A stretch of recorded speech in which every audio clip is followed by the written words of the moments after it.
Hey everyone, I'd like to welcome y'all again to the Southern Dogmen podcast. Got another good one coming. We got some big names in the house. We got somebody who just came back from a world championship with the UMCA, Mr. Bart Williams, and also on the phone with us tonight we got Mr. Mike Rush. How y'all doing tonight, guys? Wonderful. Blessed more than I deserve as well. Y'all been in the woods any since y'all kind of come up there, kind of beat everybody around, won another world title. Y'all still in the woods, or y'all kind of taking a break? I know Mike's been in the woods, and I have too. I worked this past weekend, but I've been hunting during this pretty weather in the evenings. So Mike's always pushing the dog, aren't you, Mike? Every day.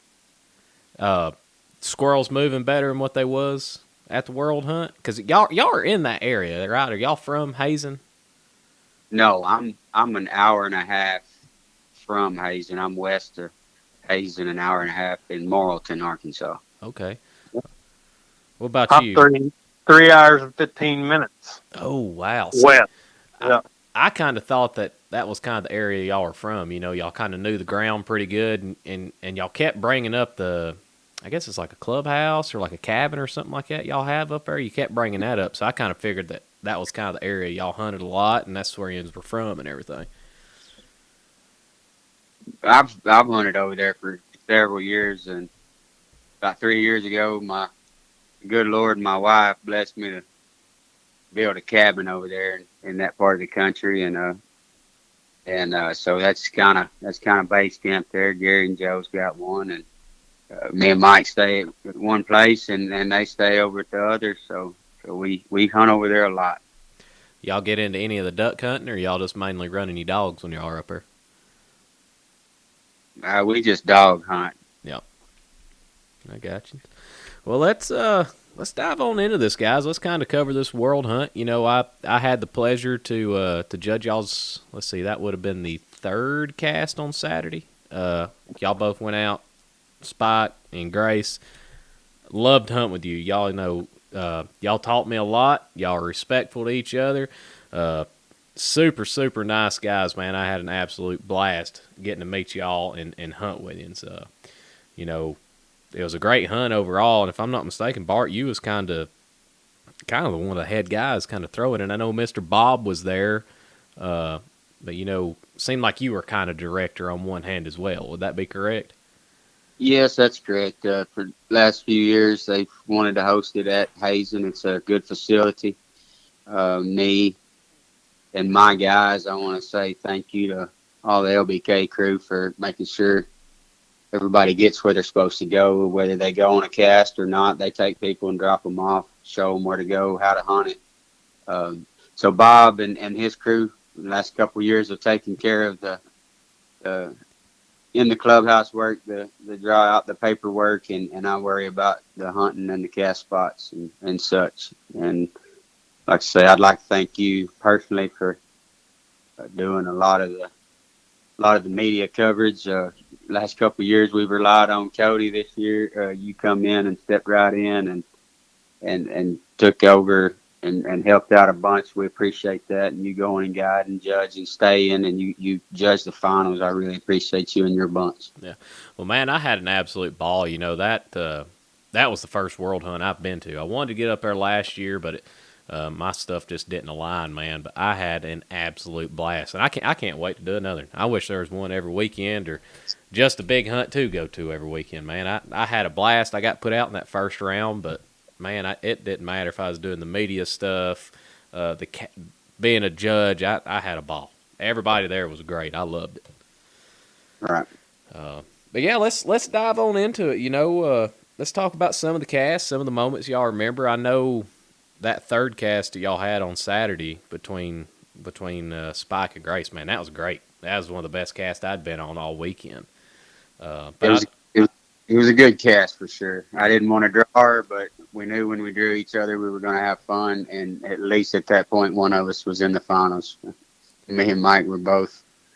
Neither one of us felt like we were a loser at that point.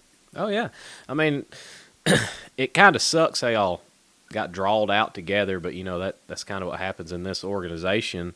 Uh, you know, let's kind of dive on into it. both y'all go into some of y'all's casts. Y'all both made it all the way to the last round on Saturday. Y'all both kind of remember some of the casts throughout the day and everything like that. I do. My first one, I'll tell it, because I didn't find any squirrels till the third cast with Mike, but he found squirrels all day. But with my first cast, I squeaked by like it's made a couple circle trees, and that was enough to go on and win the cast. Spike went out. He dove out into the river and went for a swim, and both other cast members agreed.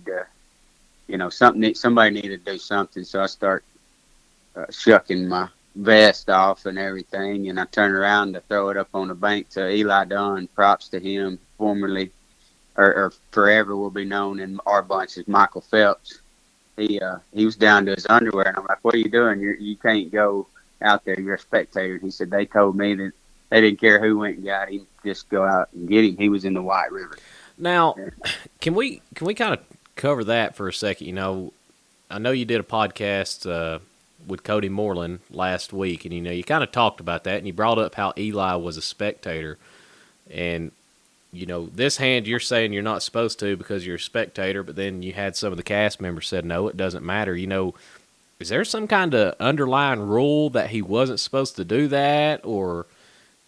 Well, it's at that point the dog was in danger, so all cast members, I wouldn't want to hold them up any. Mm-hmm. And I was like, your dogs are still hunting, mine's in the river, and they're like, dude, your dog's Miles Miller and Mr. Hayes was like, our dogs are, we can hear them, they're fine. Somebody go get the dog. They didn't care. So in any hunt, any registry, the handler is the one supposed to be handling the dog. Mm-hmm. And I was shucking everything up to go get him, and I didn't know. They said he had already asked them. He's like, I don't mind to go get him. The truck's a couple 100 yards up there. So they had already told him it was okay. And I turned around and they're like, we don't care, man. We told him it's fine. Go get him. And so that, props to them, because there's a lot of guys out there that would have been like, nope, you're the handler. You go get him. No spectators. Handle the dog, whatever. Because at that point, their dogs were still hunting. They could have got treed. Whatever. Matter of fact, the Ben dog did get treed. All that was over. We searched his tree and everything. So I didn't slow the cast down any, but they were more concerned about the dog at that point than any of us winning or losing.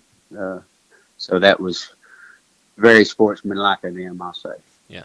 Like I said, I kind of heard you talking about that on the other podcast you did, and I didn't quite understand it. I figured everybody would have, nobody would have cared because, like you said, the dog was in danger, but I didn't understand it. It's kind of, I guess, on you to be able to go get him and stuff, but they was like, nah, it's fine. Go get him.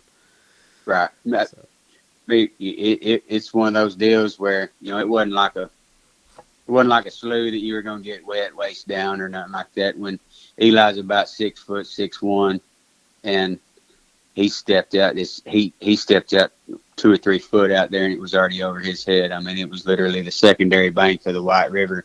Oh, and when come to find out, when he got out there to him, he was what we thought was a tree stump, roots or whatever, was a floating log that was just leaned up against a tree. And so it's a pretty scary moment there for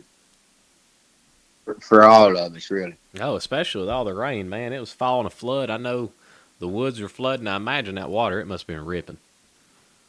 It was, if he'd have been on out like in the main channel, he'd have been gone. This was kind of backwater off of the river, which it was the river. You could have been out in the river channel and boated all the way to him. It wasn't a good situation.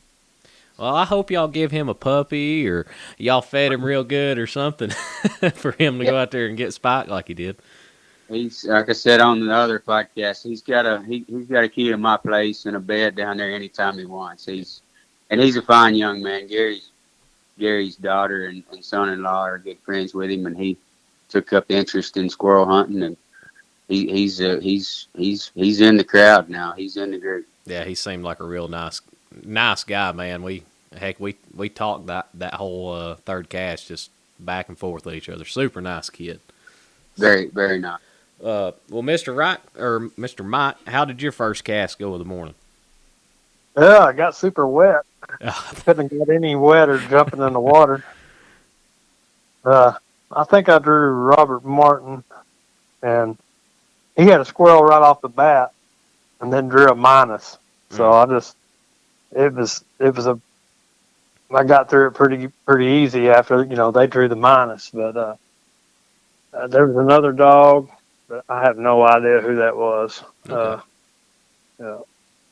So I think she had 600 circle, which it was raining so hard I couldn't have found a squirrel it was standing right in front of me. It was pouring that bad. I got glasses. You look up, I can't see nothing. I think a lot of people didn't understand it. You'd have 5 or 10 minutes of no rain, then it'd start misting a little bit, and then the bottom would fall out. And I agree with you 100%. I mean, you looking up, trying to find a squirrel, that rain's hitting you in your eyes. It was about impossible. It was impossible. I mean, I'm handicapped in that way because of glasses, and I do not enjoy when it rains. It's not good. I love a good misty rain hunt, but I don't want to be in a downpour again after that. Yeah, it was a downpour.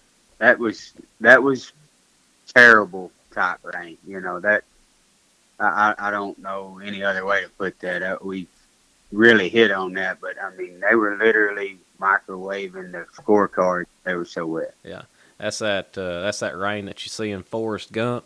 We'll just leave it there because it was bad. Well, going out into the second cast today, y'all remember y'all's second cast or anything? Yeah, go ahead, Mike. Yeah, I don't remember who I drew the second cast. Eric Walling and Bart Carter. And we had a pretty good cast. It was not raining. It was sun shining. Got a little warm, too. It did. It got a little warm. The sun was out, and we were popping squirrels. And just so happened I came out on top to advance to the third round. Did y'all have a lot of squirrels treed in y'all's second round? We did. I think 5 or 6, maybe 5. Oh man, y'all got into one of those pockets y'all kept talking about. Yeah, 4 or 5 anyway. Yeah, I can't really. I can't remember what I did a while ago. So as far as something happened 2 weeks ago, I understand it 100%, man. But yeah, Eric and Bert made a fun cast. Mm-hmm. Well, what about you, Mr. Bart? What about your second cast of the day? I drew Ronnie and Sniper and the parachute dog, Adam, Rainey, and made some legit dens. We went right back where another cast had treed 5 or 6 in the first round, and made good legit dens. We were at the end of the cast. We were both we were lace locked. Sniper got treed. Ronnie, I said on the other podcast, Ronnie's stand up as a kid, man. They had the 2 running on him, and he broke it, and now we're walking, and he said, minus me. And he minused himself. He said he moved too far. And I, after the fact, I assumed he timbered the squirrel because he was sitting under the squirrel at the end of the hunt when we got to him, and he had moved too far. So I took a lucky break there and squeaked by with 300 circle to 200 circle. That we always talk about the breaks, man, but somebody minusing themselves when they're up in a hunt like that shows you how big of a sportsman somebody could be. Trustworthy wise, I guess you'd say also. That's right. He said, man, I'm not gonna win that way. He said he moved too far, and I said, well, you had all of us. I can tell when a dog moves, and us walking through the water and back and forth, But they just stand up. I said, now we ought to go down the truck and come back up there and kill the squirrel to him. So, but anyway, I just squeaked by on that round. Well, I know y'all both get to the second round. Everybody's kind of hanging out at the clubhouse, and everybody's starting to draw the scorecards out again, or not the scorecards, but drawing the cast out. And You know, I said I'd step up. Hey, I'll go with you two guys. I'll go with Spike and Grace. And y'all kept saying, hey, let's wait a little bit. Let's wait a little bit. Let's give it some time. Let the dogs rest a little bit, and then we'll go back out. Guys, if I think we would have got in the woods about 30 minutes sooner, we wouldn't have got as wet as we did at the end of that cast. I agree with that. And on this public podcast, if you will recall, I was ready to It's go. my fault. Mike wanted to wait an hour, so 30 minutes to split the difference. See, So we know who the blame's on now. Mike, it's That's on right. you. It's my fault. So these blisters on the back of my boots, or on the back of my heels, I still got. I'm going to blame them on you now. have y'all ever walked that far in that hard of a rain, though? I mean, that's the most enjoyable walk I've had, 3/4 of a mile walk back to the truck ever. Oh, it was insane. You know, the cast was going great. Had that little bit of a sprinkle. We got to Grace there at the very end, and the next thing you know, it just downpour. If I'm not mistaken, it's thundering and lightning on us too. It was. But let's talk a little bit about it. You know, that was one of the best casts I'd been on all weekend. I had an absolute ball. Squirrels were getting plus. Dogs was looking good. Everybody's excited, making noise. But it was fun for us, which me and Mike both are competitors. Neither one of us is going to lay down for the other one. It's you're better off hunting, going on a cast and watching some. That's how we play a competition. I mean, we want to make each other better, keep each other on our toes, and I mean, when you started that stopwatch, I mean, we were serious, but you know, we were both looking to win, and I want to say props to both of those dogs. I know they're out of our kennel, but those squirrels that we treed, none of those squirrels had been on the ground. That just shows you the ability of those two dogs, and it was just a fun cast. I mean, Spike got on the paper first, she got on it next, and it was just a shootout from there. And, you know, just being able to watch the dogs, you know, y'all cut them off the leash. You know, they kind of blow in there. If I'm not mistaken, Grace started to make a little noise, and she kind of meandered off, went on, did her own thing. Spike kind of come in, and sure enough, he started a tree and had a squirrel. Right. Well, we both told you, me and Mike both said we're going to walk them past here. If they're both, you know, we were still walking in there, and we knew both of them wanted to go back down there. Yeah, you could tell when we was walking in, they was pulling toward that direction to the right. Right. And I knew she wasn't going to stay in there. I knew she was going to go. Oh yeah, she's not going to. That's what she did. Yeah, she's not going to trade with nothing else. Like she wants to be by herself. That's why she ended up so far the last time, because they were close to each other that second tree, and then she said no more of this, and that's when she took off. You know, yeah, he went what 350 one way. She went 800. 814 is where I treated her. When you treat her, Mike, on that last tree, you know, we were walking into Bart, and you stopped me. Judge, you got my dog, and I kind of walked up there next to you, and I could hear her. I was like, man, she don't sound that far. In my head, I was like, she's probably 250, 300. You treat her. Mm-hmm. You started going off to her. We got to Bart's. You know, if I'm not mistaken, Bart, we circled you up. Right. And then, man, you're looking at each other. I don't hear nothing. And then all of a sudden, you just get to hear a faint sound of Grace barking. Just faint as can be. And I was like, boy, she's a lot further than what I thought she was. Yeah. That storm was rolling in, too, and see, the wind shifted on us. And, you know, it was blowing in our face when we treated her. And then that storm rolled in was rolling in about that time. And I could hear, you know, I knew which direction she was in. And I said, you know, that gum, she's deep. Because I've hunted that dog a lot, and you can hear her a long ways. And, you know, we struck out through there, and I was like, this sun gun's in here. She done went and got another zip code. Mm-hmm. I wanted to tree her right then because I was worried to walk any further because I knew that rain and all the wind was coming. That's why I treated her when I did, and just because in 10 more seconds, we probably wouldn't have been able to hear her because that weather was blowing in. Yeah, if I'm not mistaken, by the time me and Bart got to you, the rain had started to come. It wasn't a heavy rain, but it was raining. But man, after your search period, and we scored her up, and right there at the very end, man, the bottom fell out. Yeah. Yeah. And they both got, what was it, Mike, 50 seconds or something we cut off our tree? Yeah. I think They it was, both got retreed again. Yeah, they were both treed we both treed them probably 10, 15 seconds off the lead, opposite directions, and it when the bottom fell out of it, like I said before, we both stopped and put the 15 on them because it was like when it fell out of it. I mean, it was like pouring water out of a boat.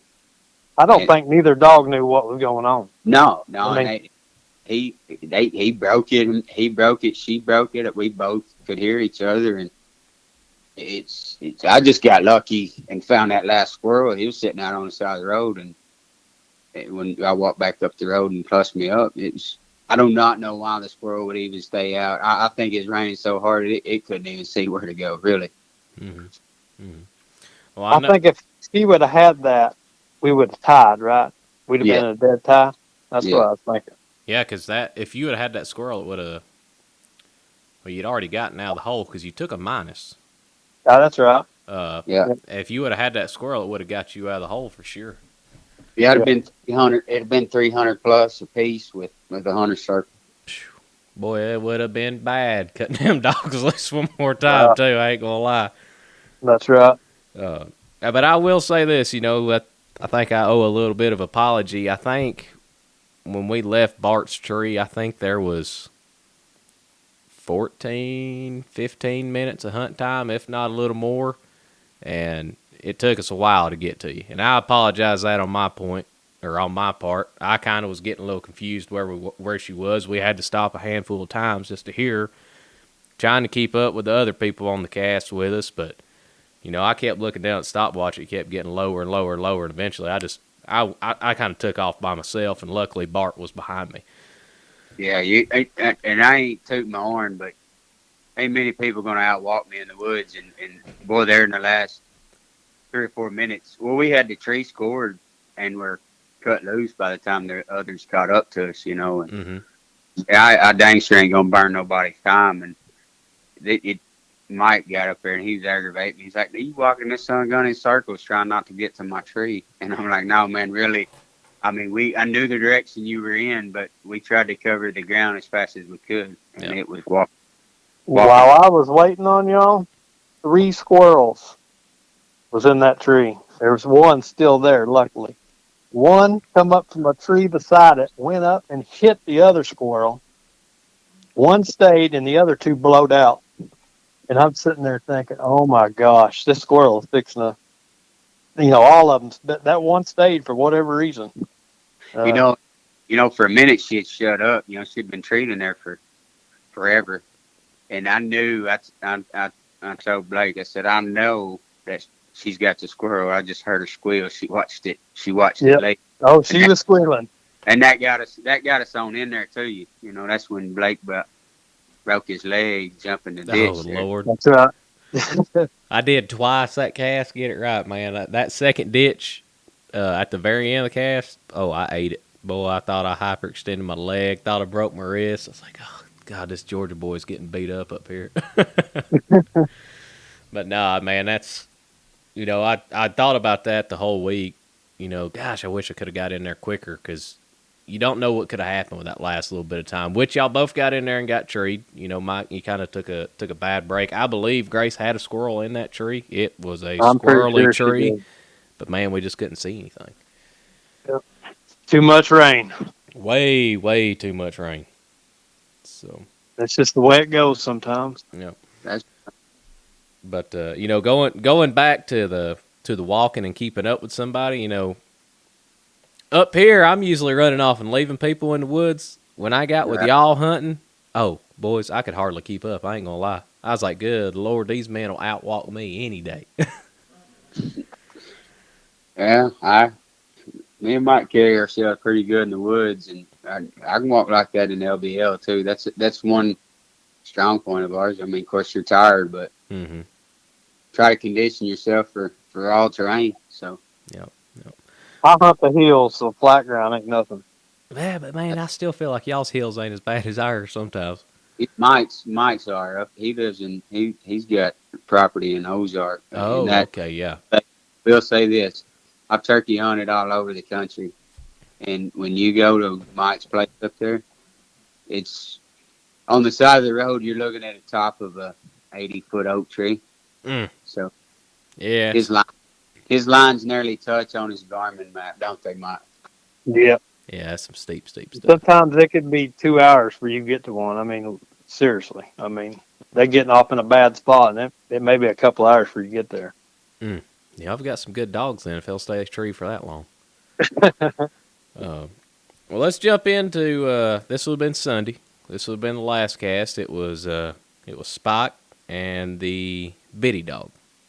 Right. Kind of covered it on the last podcast. We'll cover it one more time just for some other folks, but let's kind of talk about that. Mr. Jason, he had all his folks with him. The LBK boys, y'all had all y'all's folks. It was a good cast. Nice, pretty weather. Good morning. Squirrels were moving. Squirrels were moving. It was good. And we knew they would in there. Mike had hunted in there most of the weekend. He knows that area pretty good. We've both hunted in there a lot, and Spike he put on pretty good show. He can find a squirrel. It's Mike's hunted him. I've hunted him. D-Pat's hunted him. Gary's hunted him. Every one of us has hunted him, and we've all won titles or reserved or something with him, and we've all called him a liar and called him, whatever. And then lo and behold, he'll always produce a squirrel or two when something else is not. And it worked out good. We both circled up on our first trees, and Mike had his next three squirrels, and I could have treated him on the end, and Mike and him are wondering why I didn't. I was like, well, there's no penalty for treating him right here. I mean, either way, it doesn't matter. But Jason went ahead and cut loose with 50 seconds left or so, and if I knew he was going to treat on that, I'll just be honest with you, I'd have probably went ahead and treat him and put another squirrel on the card. But I didn't. It didn't matter. So it was a fun cast. All of us have hunted together, had a good time, and I think Bitty wound up with 500 or 600 circle and 50 plus, and Spike had 300 plus 100 circle. And see, for everybody out in podcast land that wasn't on the cast and everything, that one circle tree you had, I remember that tree. It was a big. We seen the squirrel, but I did not see it. I was the main judge on it. They found heat in that tree, and what was that? An old dead pine tree, old hollow pine, bunch of woodpecker holes. Yeah, me, Mike, and Eli took turns beating with a log on that tree till we were give out. And at one point, about halfway through the search time, even Matthew, everybody that were helping look, everybody was helping everybody. And one point, the squirrel came out of one hole and went back into the other, and it kept going higher and higher. We just couldn't beat it out in 5 minutes. So yeah, and like I said, that I would like to have plussed it up, but I was on the opposite side of the tree, and I think Gary's the one that seen it come out of the hole, and I come around, and sure enough, we couldn't see it again. Right. But Mike beat the next one out. We'd cut loose, and I don't think they went 100 yards, 90 yards or something through there, and Spike pulled up, blowed up tree. Bitty got tree, and they were what were they, like 71 foot or something like that apart? Mm-hmm. I think so. And so the squirrel was in the tree on, I don't know, there's a dead snag 20 or 30 foot other side of the tree Spike was on, and I just pulled my thermal up when you started to search, and I said, "Hey Mike, grab that log and beat it." That squirrel's right at the top of that dead snag, and that squirrel, it kamikazed out about on Mike's head. So which from then on, we found every squirrel that he treed after that. So. I think it was his last tree that he made.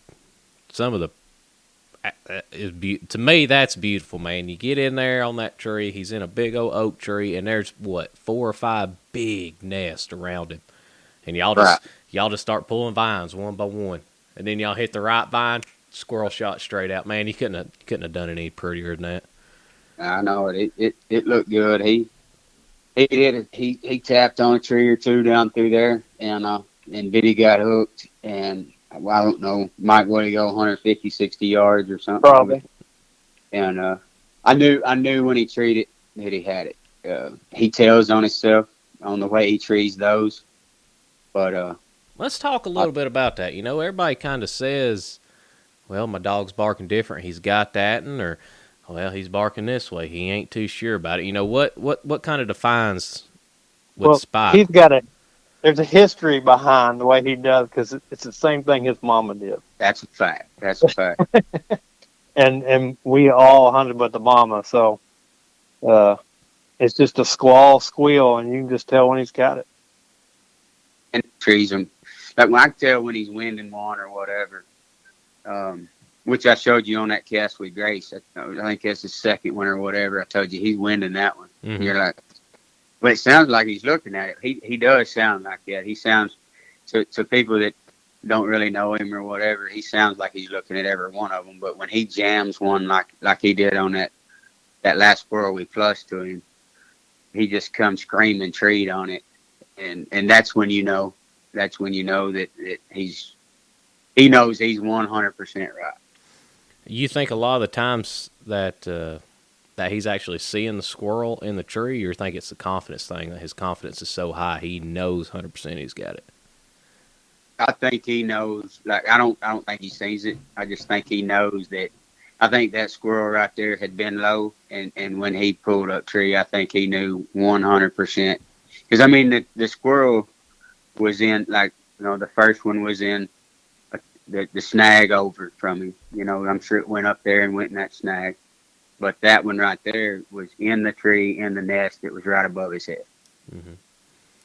Well, you won this hunt. It was the, what was this, 24, 25 UMCA World Hunt? What did they consider that, 24 or 25? 25. 25. Now, you've also won some other World Hunts with him, correct? I won the LMC World Hunt with him this year in LBL at Kentucky back in December. I won that hunt. Last year, Gary won Nationals with him, and then All Breed Nationals. So last year they had, you know, the cur. They had all 4 breeds hunted against each other. And the day before, we hunted a shootout hunt. I took Grace with me, and Gary had Spike. And Gary won first in it, and I won second. And then Gary won first with Spike in the cur dog division, and I won second with Grace. And then Gary won the overall in the 20-degree below weather we had up there. Gary plus up 2 squirrels in the overall on Nationals. So you're talking about the Nationals. What registry is that? Is that NSD? NSD. It was like a run what you brung kind of hunt format. It is all but Nationals. Okay. So in last year they had a 4-dog final. So they had a 5 cur, of Walker or X-Hound, and a tree cur. So you had a 4-dog final last year at Nationals. So, all right, let me ask you this. I don't mess with the NSD stuff, but you got those 4 different types of dogs that make that. Are those considered world champions for their class? Like you'd have the Feist would be a world champion, the cur be a world champion, Hound, and then the X breed. And then would you have like an overall world champion for one of the 4 dogs that wins that? You just have, there'll just be a national NSD national champion. The overall winner. Overall winner. Okay. So and then this past year Nationals, that it was just like a regular NSD. They didn't separate all the breeds. You know, it was last year was the only year that they done the all breed, you know, separation. So. Mm-hmm. Well, it sounds like y'all have won some titles with Spike. I mean, how many is that? 4 or 5 world titles on him? Mike won the LMC Junior World with him 2 years ago. Gary won the NKC World Hunt with him, Battle of the Breeds, year before last, Mike. D. D did. D was handling. Yep. He handled it. D won it. Yes, that's right. And then you said you won that NSD also, correct?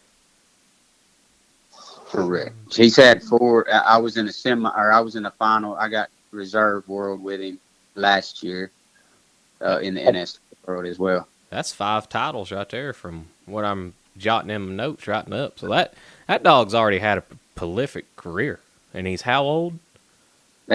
How old are they, Mike? 4? 4. Oh, wow. Man, he's still got a lot of winning to do, too. Yeah, October 8th, they turned 4. Wow. Now, that's not, there was more titles out of that litter. There was another male dog that died. And that's what I was wanting to get to, kind of the breeding of these dogs, because I remember talking to you, you said this was a special cross. There was 4 puppies, and all of them are fantastic, just great dogs. Can we dive into that some? Talk about the breeding, and then I guess sure, cover some of the titles as well. Sure. I don't know if you're familiar with the Lost Bottoms Grace dog, but that's where the breeding came from. Mm-hmm. That was a Hummer female, and I had a partner named Donna Gill, and we crossed a lot on Hummer females, but we never could get their mouths very good. And I thought if I could ever get me a loud Hummer female, that I know what I'm gonna cross it on. It was the Bud dog. And I just so happened to come across Gary, and we become friends, and I wound up buying Grace. And actually, he brought Grace here to breed to a dog that me and Donnie had owned together. Donnie Gill passed away during this time, but he brought it over here, and I just wound up buying her. And I took her to Adam O'Donnell in Michigan, and we bred, and we had them 4 puppies. And there was... Gary got Spike, a deal we had made when I bought Grace as a puppy. I kept a female and the dog called Murdered Out, and Adam O'Donnell got Porcupine Mountain Grace. My dog, I sold the female, which I think her name was Arctic, and then I won 2 world titles with the Murdered Out dog. I think before he was 15 months old. I won back-to-back weekends. And I think he won a Michigan State hunt. Isn't that right, Bart? Yeah. Several NSD hunts I think I won with him. And then he died of kidney failure. And then Adam sent me Grace down here for me to hunt because I didn't have anything to hunt at the time. So that's kind of the backstory of the litter. Now, were they all kind of a natural starting dog, or did y'all have to put a ton of work into them to get them where they're at today, or? Not at all, really. I mean, a lot of people think it's training, but it's breeding. Yeah, I mean, it is breeding. I mean, of course, you have to tune on them, walk behind them, but just make sure they don't mess up. And they were very easy. Now, they had a little bit more trouble. Gary had a little bit more trouble with Gary. He was a little wild when he was young, like very wild. Like I thought Gary was going to kill him several times. But thank goodness he didn't, because he wound up being the best one out of all of them. He's smart. I mean, it's unbelievable how smart that dog is. But I'm glad he didn't sell him or kill him. Well, now. I've said it. I've told this story a million times. I've literally begged Gary not to kill him 1 week, and 2 weeks later, it would take him over to the OMCBA world, and I think he finishes 6th or 7th or something like that in a junior hunt, But he turned it around that quick, but boy, Gary was not pleased with him for a while. So, 3 of the dogs out of this cross, they've got World 2? Thought 3. Yeah, Grace don't have any. Grace has no world titles. Her time's coming. I can tell you that after that hunt. Her time's coming. She is that quality of dog, for sure. Yes. She's probably one of the nicest fair females, period. She's got raw horsepower. I mean, she hunts like a male dog. Mhm. Always She's on tough the like a male dog too. yeah. And she looks good when she's in the woods hunting as well. Thank you. But there's one kind of left out. Y'all said y'all was kind of telling me it's more of a pleasure dog. I mean, what is it lacking that the other three didn't have? I started it and wound up selling it. It just a little slower. The mouth wasn't as good. And if I was going to put all my time into something, I was going to do it into the one I liked. You know what I mean? I understand So, and that's what I did. That's what I did. She had a real coarse mouth, and I think it just got worse later on. But I wasn't going to breed anything like that. So, I mean, I know there's a lot of people that have success out of just breeding some, broad jips or just mediocre dogs. But I've had my success breeding the best of the best, or at least what I think is going to complement each other. And that's what I try to do. And I'm not going to breed one that I don't like their mouth because I'm afraid that's what they'll reproduce. I understand that 100%. So we know that the dogs. It sounds like somebody's going to hunt it this weekend. Somebody's going to hunt it this weekend. I mean, who kind of feeds them, takes care of them throughout the week before they load up and go somewhere? Well, I'll take care of Grace. So Grace is at your house. Yes, but I'm partners with Adam O'Donnell. Okay. She was born here and then spent some time in Michigan. Mm-hmm. And Adam O'Donnell was my partner on her. Okay. We own her together. Okay. And now I know Gary's mentioned a lot. Does he own Spike? He does. Okay. He does. So he kind of stays at Mr. Gary's house then, correct? Yep, that's his dog. Okay. Like I said, I was kind of confused on that. So, man, it seems like somebody's all the time different, picking up this and take it here, and somebody will get this and take it here. I didn't know how all that was working for you and everything. But we're just a real close group, and if one needs a ride to the woods or ride to a hunt, that's where buddies come in. They recently took one of my junior dogs to the junior nationals. Mm-hmm. Chris Spurl and Dee did pretty good with him, but that's where the buddies come in. If one of them can't go or somebody can't go, one of us will try to get the dog there, and that's part of being LBK, as a group, and we try to help each other, and it's worked out really good for us. I mean, y'all got a great thing going on. I mean, it's great dogs. Like I said, you've got the buddies that, hey, if I can't make it this weekend, but y'all want to go, come get the dog, take it. It's ready to go. I mean, I feel like that's kind of what everybody wants to do. There's some loners out there. They want all the limelight and everything, but y'all have got a good thing going on where y'all are at.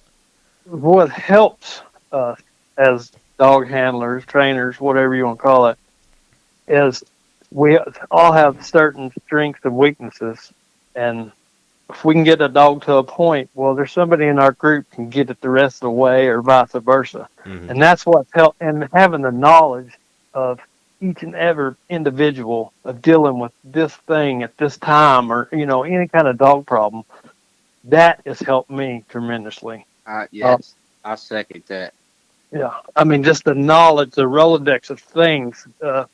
We pick each other's brain, and I know everybody has helped me, and I hope I've helped them in the past years. But that means more to me to become a better dog guy, is being able to just pick up the phone and pick somebody's brain. So is it? I mean, saying that right there, it sounds like you get a dog progress this far, y'all kind of put it in somebody else's hands to get it to the next step. Is that what y'all are kind of doing? If that's what it needs to be done, if a person has had trouble, or we have done that in the past. We've helped each other, and we'll swap dogs around. You hunt mine, or I'll hunt his. Or that last year when I took Grace to nationals, I felt like I had Ace good enough to hunt, and I wound up leaving him here because Mike had her in tip top shape, and he had something come up at work and he couldn't leave. So I said, man, I'm just gonna tote her. And I was right. I hunted her once or twice. I think 2 trees before I left with her. And we go up there, and she put on a clinic up there. Both of them did. I mean, they treed squirrels every round, and so that's helped me a bunch. I've sent a dog or two home with Mike, and I've hunted his or whatever. And Gary, if I this past weekend, I had to work all weekend, and Gary took the spur dog with him and hunted him and keeping him tuned up. So everybody helps each other out for sure. That's the best way to have it. Yep. Best way to have it. Even our Canadian buddies. That's right. Canadian buddies, y'all sending some dogs up to Canada to get worked on? Michigan. Okay. Scott Fritzorger is closer to the Canadian border than he is the Michigan-Ohio border. We'll put it that way. Oh, wow. That's a haul to get a dog up there, I'd imagine, ain't it? Yeah.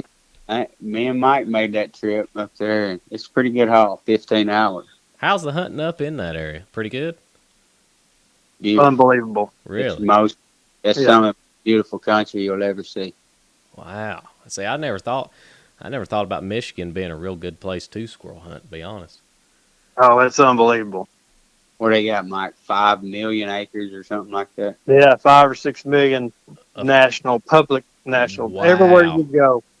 Wow. It's just anywhere you want to go, any direction. It's over here, it's over there, just any direction you want to go. It's not just, it's big clumps, little clumps, and squirrels everywhere. Now, is there a big community of dog guys up there that run squirrel dogs, or is it kind of a small niche community? I wouldn't say there's a bunch. Okay. It's not like down here at all. And that's one reason, like, Adam has such success. The way he works and does, that son gun will load a dog up and haul one every day. At some point every day, cut a dog loose somewhere. And so they live in a dog box, get cut different times a day, and so it doesn't bother his dogs to drive 14, 15 hours down here, get up next morning, cut loose, and go hunting. Mm-hmm. He puts his time in, as well, and I think that's a big key to traveling. If you have a dog that can't travel, it's hard to compete. Mm-hmm. The one that's getting sick in the box and all kinds of stuff like that. Right. There's a lot of guys that, have to travel a day before, let their dog settle in, cut loose a little bit and whatever. But sometimes I don't have that luxury. I have to have one that can travel well. So. Now, let me ask you this, Mr. Bart. The word professional handler gets kind of thrown out. To me, seems like you're running all over the country. You're hitting all kinds of hunts and everything. Is that kind of where you're falling in the category? I mean, I don't think you're a weekend warrior. Correct me if I'm wrong. No, I'm a weekend warrior, man. I don't get paid to do none of this. I do it with our group. I do travel a lot of miles. I'm probably me and Chris Sproul traveled a bunch together this year, several pro hunts and state hunts. Mike's got a new job, so he didn't get to travel much with us this year. Gary makes most all the trips, and he's our pup trainer, truck man. Make you a good dinner when you get home. Pick you up when you're 5 miles from the truck. That's key, right? Everybody needs a good truck man. Y'all have got some litters coming up. Does he take a lot of those pups and get them started and then try to get them into people's hands? Or, once the 6 to 8 weeks is up, y'all are kind of shipping them off, trying to get them in guys' hands? How are y'all kind of doing that? Because the dogs are bred so well, there ought to be winners in the litter. I mean, how do y'all kind of go about that? I cherry pick just what I want. That's how I do it. I mean, Gary picks up, like, there's a few litters coming up he's going to get one out of here and there, try to get started and stuff. And Gary's always been a young dog guy. Like, Gary's competitive. Him and Joe both have always there's no secret to what they do other than take them hunting. They hunt the hair off of them, put them in the woods, give them opportunity.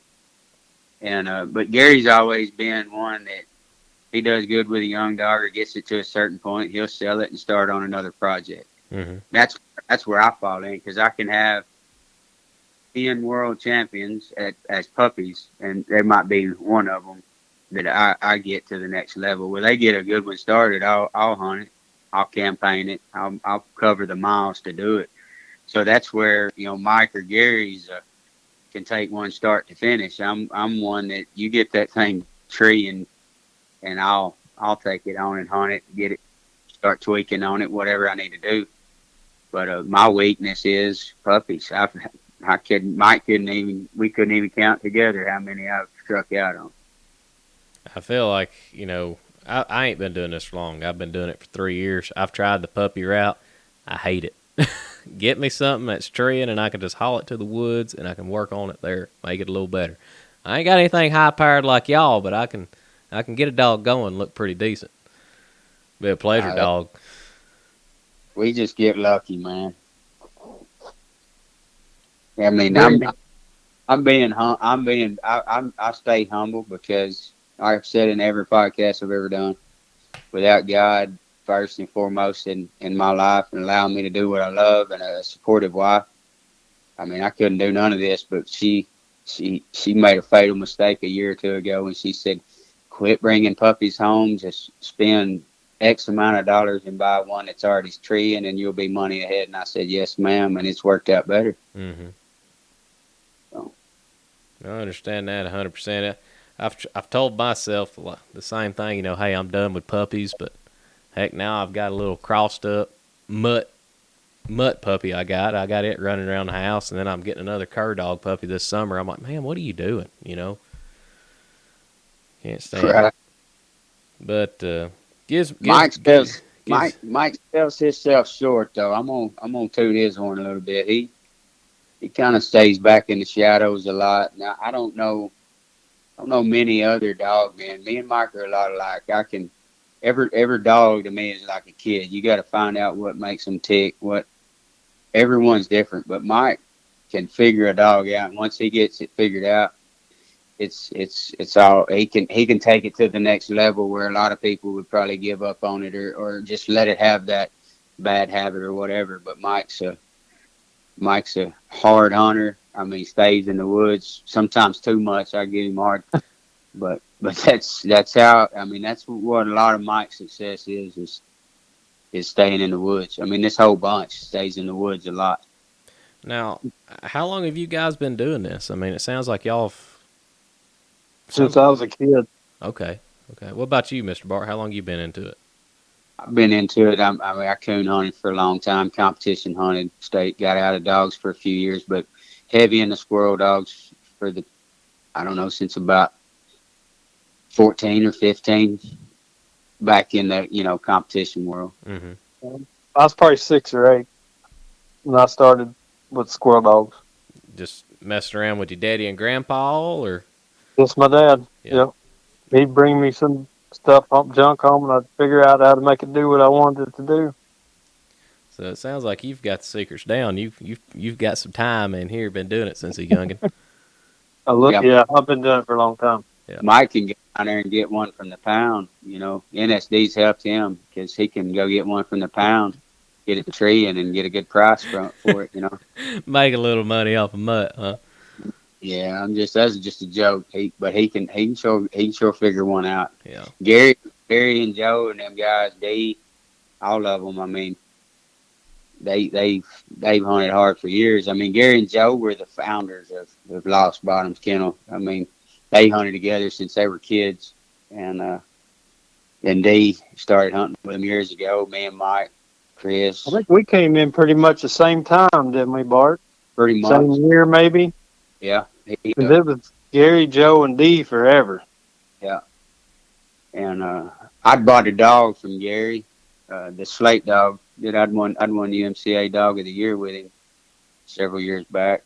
And finally one day I was like, man, I care if I name this dog Lost Bottoms. it's kind of downhill from there. Like, yeah, we need some new blood in here, but they didn't make me jump in the White River like I did Eli, but it was an initiation, you know. He got his initiation, didn't Yeah, it's over and done with. he? Oh man, My part anyway. y'all have got a good group, guys, and like I said, I enjoyed hunting with you up there at the World, and I've already had people asking when I was going to get y'all on. I appreciate y'all coming on here tonight. It's late, man, but I enjoy the conversation we've had. Absolutely, I appreciate all your help, everybody's support. God, my wife, my family, all the LBK guys. I appreciate everything they do for me, and this is hopefully going on the right path. We got a lot of nice litters coming up, and hopefully a bright future for Spike and LBK. Mike's got some stuff lined up for Grace in the future, so. Well, I hope I can get to see y'all out again. I hope I don't pull out with you. But hey, I'd love to go out, judge a cast, just spend some time with you again. Like I said, y'all are friendly as could be. Great guys. NSD World. Do what? You need to make it to the NSD World sometime. When is that? 2 weeks. Ooh, that's up there around the JPI, isn't it?